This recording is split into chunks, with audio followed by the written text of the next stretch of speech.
जीवन हमें एक मौका देता है, इसलिए जब भी सही कॉलेज चुनने का समय आए तो सिर्फ मंगलायतन यूनिवर्सिटी आपके बेहतरीन भविष्य और सर्वांगीण विकास के लिए। We would like an answer from the government of India. What are you doing about our land? What are you going to do about this tariff? Rajya Sabha में जहां एक तरफ वक्फ बिल को लेकर चर्चा चल रही थी, तो दूसरी तरफ कांग्रेस सांसद राहुल गांधी ने लोकसभा में अमेरिका के टैरिफ का मुद्दा उछाल दिया। राहुल ने भरी संसद में कहा कि अमेरिका ने भारत पर टैरिफ लगाया है, इसका देश की अर्थव्यवस्था पर असर पड़ेगा। राहुल ने सरकार से सीधा सवाल किया कि टैरिफ पर आप क्या कर रहे हो। इतना ही नहीं, राहुल ने चीन के राजदूत के साथ विदेश सचिव के केक काटने को लेकर भी केंद्र सरकार पर निशाना साधा है। हालांकि वार राहुल ने किया तो पलटवार करने के लिए बीजेपी सांसद अनुराग ठाकुर खड़े हो गए। पहले राहुल को सुनिए, फिर अनुराग ठाकुर का बयान सुनवाते हैं। Our ally suddenly decides to impose tariffs on us, 26%, which is going to completely devastate our economy. Our auto industry, our pharmaceutical industry, they're all on the line. Agriculture.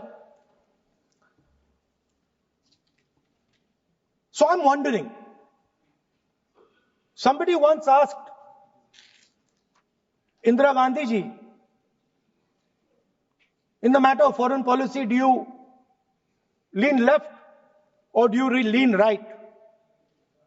And Indira Gandhi ji answered, I don't lean left or right, I stand straight. I'm Indian and I stand straight. And the BJP and the RSS have a different philosophy. When asked, do you lean left or do you lean right? They say, no, we bow our head right in front of every foreigner that comes in front of us. Sir, this is something that is in their culture, it is in their history, we know that. But we would like an answer from the government of India. What are you doing about our land? And what are you going to do?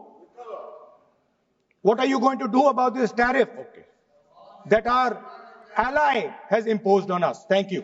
एक महत्वपूर्ण विषय जो आपके माध्यम से मैं सदन में उठाना चाहता हूं, जब से भारत आजाद हुआ तब से हमारी सीमाओं पर रक्षा करने की जिम्मेदारी भारतीय सेनाओं की थी।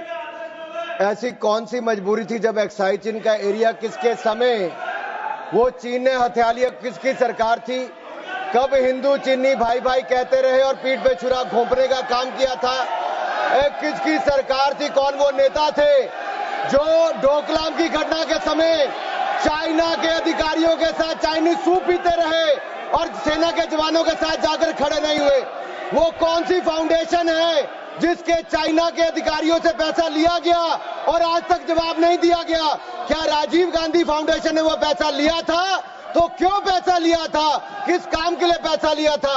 आज मोदी जी की सरकार में हम ये कह सकते हैं, डोकलाम की घटना के समय भी मुंह तोड़ जवाब दिया तो भारत की सेना के जवानों ने चीन के सैनिकों को दिया है।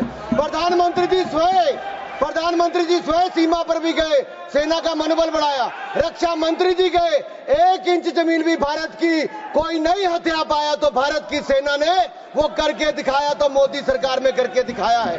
कुछ लोग चीन के साथ मिलकर झूठे आरोप लगाते हैं और अपनी राजनीतिक रोटियां सेकते हैं।